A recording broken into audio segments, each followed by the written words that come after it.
5 দফা দাবিতে চট্টগ্রামে জামায়াতের বিক্ষোভ, পিআর পদ্ধতিতেই হতে হবে নির্বাচন। আন্দরকিল্লার সমাবেশে দাবি নেতাদের। চট্টগ্রামে অস্থির নিত্যপণ্যের বাজার, সবজির বাজারেও বেশ উত্তাপ। সিন্ডিকেটের কারসাজি আর বাজার তদারকির ঘাটতিতে দুষছেন ক্রেতারা। কিনতে হবে দেখে কিনতে হচ্ছে, নাহলে এগুলো আমার সম্ভাবনা কেনা ক্রয় ক্ষমতার বাইরে, তারপর কিন্তু মানুষ ন্যূনতম যতটুকু পারতেছে ততটুকু করতেছে। চট্টগ্রামের 47তম প্রিলিমিনারি বিসিএস পরীক্ষা অনুষ্ঠিত, অংশ নেন 30,000-এরও বেশি শিক্ষার্থী। প্রশ্নের মান নিয়ে সন্তোষ। প্রশ্ন প্যাটার্নটাও মোটামুটি স্ট্যান্ডার্ড ছিল। প্রশ্ন দেখে উত্তর দেওয়া যায় না, চিন্তা করে অনেকক্ষণ চিন্তা করে উত্তর দিতে হচ্ছে। এই ধরনের প্রশ্নটা বলতে গেলে সৃজনশীল, মানে ক্রিয়েটিভ প্রশ্ন ছিল।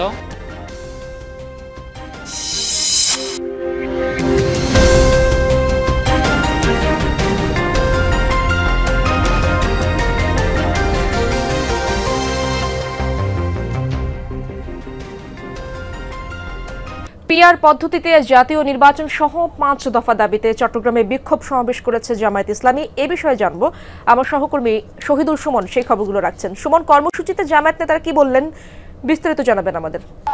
সমাবেশ শেষে এই মুহূর্তে কিন্তু বিক্ষোভ মিছিল হচ্ছে। বিক্ষোভ মিছিলটি আন্দরকিল্লা শাহে জামে মসজিদ থেকে শুরু হয়ে সেটি কিন্তু এই মুহূর্তে নগরের লালদিঘি পার ক্রস করছে এবং সেটি নগরের নিউ মার্কেট এলাকায় গিয়ে শেষ হবে। শত শত নেতা কর্মী কিন্তু আসলে এই বিক্ষোভ মিছিলে অংশগ্রহণ করেছিল এবং সেই তার আগে যে বিক্ষোভ সমাবেশ অনুষ্ঠিত হয়েছে সেখানে কিন্তু দলটির যে সহকারী সেক্রেটারি জেনারেল মাওলানা রফিকুল ইসলাম খান, তিনি আসলে প্রধান অতিথি হিসাবে সেখানে ছিলেন।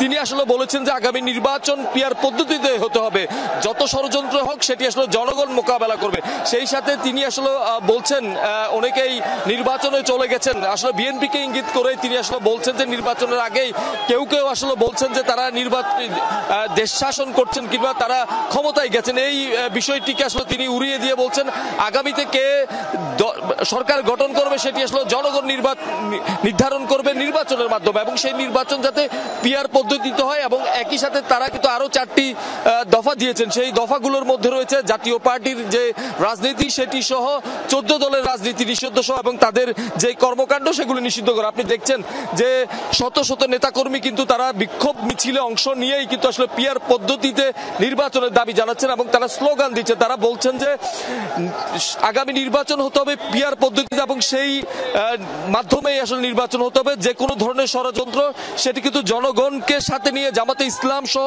যে সমমনা দলগুলো রয়েছে তারা কিন্তু আসলে প্রতিহত করবে। আপনি দেখছেন তারা কিন্তু ডক্টর ইউনূসের সমালোচনা করছেন। তারা আসলে বলছেন যে জামাত নেতারা যেটি দাবি করছেন, তারা মনে করছেন যে ডক্টর ইউনূস তারা আসলে বিএনপির পকেটে ঢুকে গিয়েছেন এবং সেটি আসলে তারা বলল সেটি মানতে না। অর্থাৎ সামনে যে নির্বাচন সেখানে ডক্টর ইউনূস সহ অন্তর্বর্তী সরকারকে নিরপেক্ষ ভূমিকা পালনের জন্য আসলে এখানকার যারা জামায়াত নেতারা রয়েছেন তারা আসলে দাবি তুলছেন এবং বারবারই তারা আসলে বলছেন পিআর পদ্ধতি ছাড়া বাংলাদেশে আসলে নির্বাচন হবে না এবং নির্বাচন হতে হলে সেটি যাতে পিআর পদ্ধতিতে হয়। সুমন, অনেক ধন্যবাদ আপনাকে। চট্টগ্রামের বাজার অস্থিরতা কমছে না কিছুতেই। সব ধরনের নিত্যপণ্যের দাম ঊর্ধ্বমুখী। নতুন আসা সবজির দাম অস্বাভাবিক চড়া। ভরা মৌসুমে ইলিশ সহ সামুদ্রিক ও মিঠা পানির মাছের দাম কমার কোনো লক্ষণ নেই। বিক্রেতারা নানা অজুহাত দিলেও সিন্ডিকেটের কারসাজি এবং বাজার তদারকি ঘাটতিকে দুষছেন ক্রেতারা। দুদিন আগেও চট্টগ্রামের শিমের দাম ছিল 120 টাকা। সাপ্তাহিক ছুটির দিনে তা বেড়ে বিক্রি হচ্ছে 200 টাকা দরে। ফুলকপি, বাঁধাকপি সহ নতুন আসা বেশিরভাগ সবজির দাম চড়া। সবজি সরবরাহ ও মজুদ পর্যাপ্ত। পরিবহনে এবং দোকানপাটে আগের মতো চাঁদাবাজিও নেই, কিন্তু বাজারে এর প্রভাব নেই। নানা অজুহাত দিচ্ছেন বিক্রেতারা। সিমের দাম বলেছে কেজিতে 200 টাকা। কেজি 200 টাকা সিম তো আসলে কেনা সম্ভব না। সবজি যদি কেজি 200 টাকা হয়, আমাদের খেতে হবে দেখে কিনতে হচ্ছে, নাহলে এগুলো আমার সম্ভাবনা কেনা খাওয়া এরকম পরিস্থিতিতে দাঁড়ায়। আমরা যে পরিমাণ বেতন আদি পাই, যদি মনিটরিং থাকে বা একটা পর্যবেক্ষণ থাকে হয়তো বা কিছুটা হতে পারে। ফুলকপি, বাঁধাকপি, মূলা, সিম এগুলোর দাম বাড়তে, কারণ এগুলো নতুন মাত্র বেরোতেছে, যার কারণে দাম বাড়তে। মাল আছে উত্তরবঙ্গ ওখান থেকে 2-3 বিক্রি হয়, মানে 2-3 পল খাওয়ানোর পরে মানে আমরা কিনি, ওই জন্য মাল দামটা একটু পত্তা করে। মাছের বাজারেও স্বস্তি নেই। আকার ভেদে ইলিশ বিক্রি হচ্ছে 2,000 থেকে 4-5 হাজার টাকায়। বিক্রেতারা ইলিশের পসরা সাজিয়ে বসলেও আকাশচুম্বী দামের কারণে ক্রেতা নেই। ইলিশ মাছের কাছে কিনে যাইতে পারতেছি না, সেই জন্য হাউস মাছ কিনতেছি, যেটা কম রেটের ওইটা কিনতেছি। ইলিশ মাছ কিনতে গিয়ে নারকেল মাছ কিনে নিয়েছি 300 টাকা করে, ওই তাল্লা মাছ কিনে নিয়েছি ছোটো ছোটো তাল্লা মাছ 500 টাকা করে। কীভাবে সম্ভব? ক্রয় ক্ষমতার বাইরে তারপর কিন্তু মানুষ ন্যূনতম যতটুকু পারতেছে ততটুকু করতেছে আর কি, অর্থাৎ মানে সীমাবদ্ধতার মধ্যে চলতেছে আর কি। সামুদ্রিক মাছের পাশাপাশি রুই, কাতলা সহ মিঠা পানির মাছের দামও বেড়েই চলেছে। কিনতে গিয়ে হিমশিম খাচ্ছেন ক্রেতারা। আসন্ন দুর্গাপূজা উপলক্ষে চাহিদা বৃদ্ধি, সরবরাহ সংকটের পাশাপাশি সাগরে মাছ ধরায় আসন্ন নিষেধাজ্ঞার অজুহাতে আড়ত থেকে বেশি দামে মাছ কিনতে হচ্ছে বলছেন বিক্রেতারা। সাগরের সাথে সাথে পুকুরের মাছের দাম বেড়ে গেছে। যে আগে তো মনে করেন যে সাগরের মাছ দাম বেশি থাকলে পুকুরের মাছ দাম কম থাকতো, এখন এটা দুটোটা একই করে লাগে। একটু বাজারটা গরম সেই জন্য, আর আপনার সাতক্ষীরার থেকে মাছ একটু কম আসতেছে। আবার সাতক্ষীরার মাছটা যদি আপনার বেশি আসে তাহলে এসব মাছ একটু কমে যায়। মাছ পাওয়া যাইতেছে না, মাছ আসতেছে না, আর মাছের খাদ্যের দামও বেশি, এই জন্য মাছ একটু এখন কম পাওয়া যাইতেছে। জুবাইদ ইবনে শাহাদাত, যমুনা নিউজ, চট্টগ্রাম। চট্টগ্রামে অনুষ্ঠিত হয়েছে 47তম প্রিলিমিনারি বিসিএস পরীক্ষা। এতে অংশ নেন 30,000-এর বেশি চাকরি প্রার্থী। প্রতিটি কেন্দ্র ও আশেপাশে জোরদার ছিল নিরাপত্তা ব্যবস্থা। বিগত বছরের তুলনায় এবছর প্রশ্ন কিছুটা সৃজনশীল পদ্ধতিতে হয়েছে বলছেন পরীক্ষার্থীরা, তবে প্রশ্নের মান নিয়ে সন্তোষ প্রকাশ করেন তারা। কেউ পুলিশ, কেউ পররাষ্ট্র কিংবা প্রশাসন ক্যাডার হওয়ার স্বপ্ন এসব চাকরি প্রার্থীদের। সেই স্বপ্নের বাস্তব রূপ দিতে সকাল 10টা থেকে বেলা 12টা পর্যন্ত 47তম বিসিএস প্রিলিমিনারি পরীক্ষায় অংশ নেন, যার নম্বর ছিল 200। চাকরির বাজারে সবচেয়ে কাঙ্ক্ষিত পরীক্ষা বিসিএস, তাই নিরাপত্তাও ছিল বেশ জোরদার। নির্দিষ্ট সময়ের আগে তল্লাশি চালিয়ে পরীক্ষার্থীদের কেন্দ্রে প্রবেশ করানো হয়। 2 ঘন্টা পরীক্ষা শেষে প্রশ্নের মান নিয়ে ছিল না কারো কোনো অভিযোগ। প্রশ্ন প্যাটার্নটাও মোটামুটি স্ট্যান্ডার্ড ছিল, একদম যে বেশি হার্ড আবার বেশি সহজ এরকম না। প্রিপারেশন কম থাকার কারণে আসানোর করতে পারি নাই, আনসার করতে পারি নাই। প্রশ্ন দেখে উত্তর দেওয়া যায় না, চিন্তা করে অনেকক্ষণ চিন্তা করে উত্তর দিতে হচ্ছে। এই ধরনের এক্সপেকটেশন যা ছিল তার থেকে মোটামুটি ভালো হয়েছে। এবারের প্রশ্নটা বলতে গেলে সৃজনশীল, মানে ক্রিয়েটিভ প্রশ্ন ছিল, মানে মোটামুটি আগে ছিল তো বিগত বেস, কিন্তু এবারের প্রশ্নে ওরকম বিগত কোয়েশ্চন দেয় নাই। মোটামুটি প্যাটার্নের মধ্যে আসছে, তবে একটু কঠিন, খুব ডিপ থেকে আসছে। অভিভাবকদেরও আশা তাদের সন্তান একদিন বিসিএস ক্যাডার হয়ে দেশের কল্যাণে কাজ করবে। আমাদের প্রত্যাশা যে আমার মেয়েটা একটা ভালো চাকরি করবে, দেশের সেবা করবে, জনগণের সেবা করবে। একজন হাজব্যান্ড হিসেবে আমি চাই আমার ওয়াইফ একজন বিসিএস ক্যাডার হোক, এই দেশের সেবায় উনি নিয়ে যেতে থাকুক। ওরও অনেক বড় স্বপ্ন আছে না, বিসিএস পরীক্ষা দিয়ে ভালো কিছু একটা করবে, দেশ ও জাতির সাথে একটা বড় ধরনের ভূমিকায় অবতীর্ণ হবে। এর আগে বিসিএস প্রশ্ন ফাঁস, বিভিন্ন অনিয়ম সহ নানা বিষয় নিয়ে প্রশ্ন উঠেছে। তাই এবার প্রশ্ন ফাঁস রোধে সরকারের কার্যকর ভূমিকায় সন্তোষ প্রকাশ করেন শিক্ষার্থীরা। এখানে শতভাগ সিকিউরিটি নিশ্চয়তা করা হয়েছে। এখানে হচ্ছে যে কোনো প্রকার প্রশ্ন ফাঁসের সন্দেহ আমি করতেছি না। আমি গতকাল পর্যন্ত, আজকে পরীক্ষা দেওয়ার আগ পর্যন্ত শুনি নাই, মানে প্রশ্ন ফাঁসের কোনো খবর পাই নাই। আগের বেলায় তো প্রশ্ন ফাঁস হতো অনেক রকম প্রশ্ন হতো, এটা তো আমরা জানছি রিসেন্টলি, দেখুন এটা হয় নাই। 44-এর রেজাল্ট হয়ে গেছে, 45-এর অলরেডি বাইপাস চলমান আছে। তো এই কমিশন আমাদের অনেক দ্রুত এই কাজগুলো করতেছে। চট্টগ্রাম মহানগরে মোট 15টি কেন্দ্রে পরীক্ষার্থীর সংখ্যা 30,758 জন। মামুন নুর তৌফি, যমুনা নিউজ, চট্টগ্রাম। 11 দিন পর রাঙ্গামাটির কাপ্তাই বাঁধের 16টি জলকপাট বন্ধ করে দেওয়া হয়েছে। হ্রদের পানি কিছুটা কমে আসায় সকাল 8টায় বাঁধের সবকটি জলকপাট বন্ধ করে দেওয়া হয়। এর আগে কাপ্তাই হ্রদে পানি বৃদ্ধি পেয়ে বিপদসীমার কাছাকাছি পৌঁছানোয় গত 8 সেপ্টেম্বর বাঁধের 16টি গেট 6 ইঞ্চি করে খুলে দেওয়া হয়। পরে পানির উচ্চতা বাড়তে থাকায় জলকপাটগুলো 3.5 ফুট পর্যন্ত খুলে দেওয়া হয়। তবে এখনও কাপ্তাই হ্রদের পানির উচ্চতা 108 ফুটের উপরে রয়েছে। কক্সবাজারের টেকনাফে বিএনপি নেতাকে কুপিয়ে হত্যার ঘটনায় মামলা হয়নি এখনো, তবে 2 জনকে জিজ্ঞাসাবাদের জন্য আটক করেছে পুলিশ। ভোররাতে টেকনাফ পৌরসভার চৌধুরীপাড়া এলাকায় এই ঘটনা ঘটে। নিহত এমদাদ হোসেন পৌরসভার 7 নং ওয়ার্ডের বিএনপির সহসভাপতি ছিলেন। পুলিশ জানায় রাতে বাড়ি ফেরার সময় এমদাদের ওপর অতর্কিত হামলা চালায় দুর্বৃত্তরা। এ সময় গুরুতর আহত হয়ে ঘটনাস্থলেই মারা যান এমদাদ। মরদেহ ময়নাতদন্তের পর পরিবারের কাছে হস্তান্তর করা হয়েছে। মামলার কার্যক্রম প্রক্রিয়াধীন রয়েছে।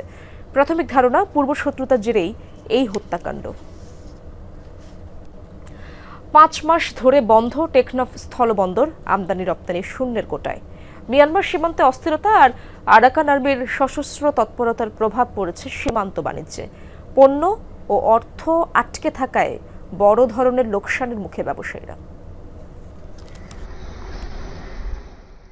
মিয়ানমারের সাথে সুদীর্ঘ স্থল ও সমুদ্র সীমান্ত থাকায় টেকনাফ স্থলবন্দরটি বাংলাদেশের দক্ষিণ পূর্বাঞ্চলে আঞ্চলিক বাণিজ্যের গুরুত্বপূর্ণ মাধ্যম। কিন্তু মিয়ানমার সীমান্তে যুদ্ধাবস্থা ও সশস্ত্র আরাকান আর্মির আধিপত্যের কারণে 13 এপ্রিল থেকে এই স্থলবন্দর দিয়ে আমদানি রফতানি বন্ধ।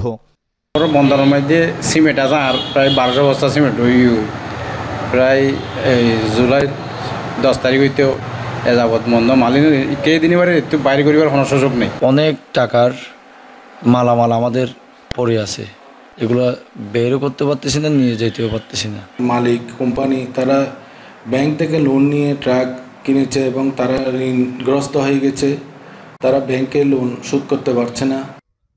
অস্থিরতা ও নিরাপত্তা ঘাটতির কারণে সীমান্ত বাণিজ্য বন্ধ থাকায় লোকসানের মুখে বাংলাদেশের আমদানি ও রফতানিকারকরা। আটকা পড়েছে বিপুল অর্থ ও পণ্য।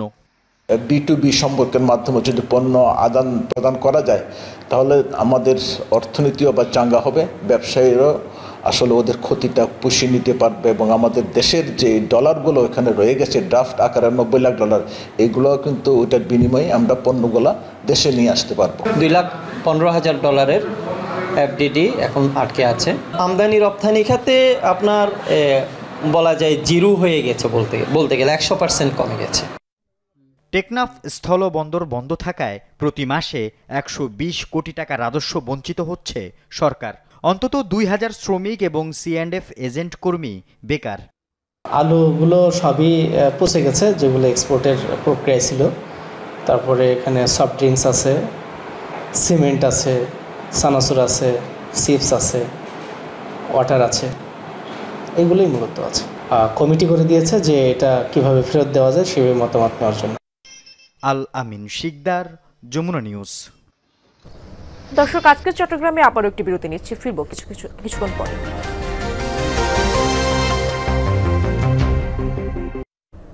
লবণ শিল্প ও চাষি রক্ষায় 15 দফা দাবিতে কক্সবাজারের পেকুয়ায় জনসমাবেশ হয়েছে।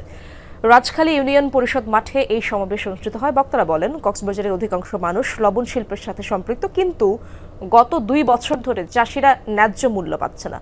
অনেকেই পেশা পরিবর্তন করছে। প্রান্তিক পর্যায়েও লবণের কেজি প্রতি মূল্য মাত্র 200 টাকা। সমস্যা সমাধানে মৌসুমের আগেই সরকার কর্তৃক লবণের দাম নির্ধারণ, সিন্ডিকেট মুক্ত লবণ বিক্রির পরিবেশ তৈরি সহ 15 দফা দাবি জানান আয়োজকরা।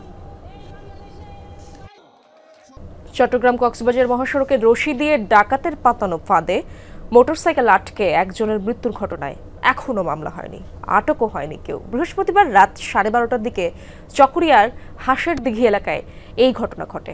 প্রত্যক্ষদর্শীরা জানায়, রাতে কক্সবাজার থেকে চট্টগ্রামের দিকে যাচ্ছিল 2টি মোটরসাইকেল। এ সময় টর্চ লাইটের মাধ্যমে সংকেত দিয়ে তাদের থামানোর চেষ্টা করে ডাকাত দল। সংকেত না মেনে এগিয়ে যেতে চাইলে সড়কের দুপাশ থেকে রশি টান দিলে মোটরসাইকেল দুটি ছিটকে পড়ে। এ সময় রাস্তার পাশে পড়ে আহত হন 4 আরোহী। তাদের কাছে থাকা মোবাইল, মানিব্যাগ সহ গুরুত্বপূর্ণ জিনিস ছিনিয়ে নেয়, পালিয়ে যায় ডাকাত দল। পরে পুলিশ এসে আহতদের হাসপাতালে নিলে মাহমুদুল হককে মৃত ঘোষণা করেন চিকিৎসক। চট্টগ্রামে চাঁদগাঁও সার্বজনীন আনন্দ বিহারের পরিচালনায় অষ্ট পরিষ্কার দান ও সংঘদান অনুষ্ঠিত হয়েছে। সকালে নগরীর C&B এলাকায় এই অনুষ্ঠানে প্রধান অতিথি ছিলেন বাংলাদেশ বৌদ্ধ ভিক্ষু মহাসভার 29তম সংঘনায়ক অধ্যাপক ডক্টর বনশ্রী মহাথের। এ সময় তিনি দেশে এবং জাতির কল্যাণে কামনায় বিশেষ প্রার্থনা করেন। পরে ভান্তের 87তম জন্মদিন উপলক্ষে মহান ভিক্ষু সংঘকে অষ্ট পরিষ্কার সহ সংঘদানের মাধ্যমে শ্রদ্ধা নিবেদন করেন। শেষে বিহারে আগত দায়ক দায়িকাদের অংশগ্রহণে পরিবেশিত হয় সাংস্কৃতিক অনুষ্ঠান। দর্শক, এই ছিল আজকের চট্টগ্রামের আয়োজনে। এতক্ষণ যারা সঙ্গে ছিলেন সবাইকে ধন্যবাদ।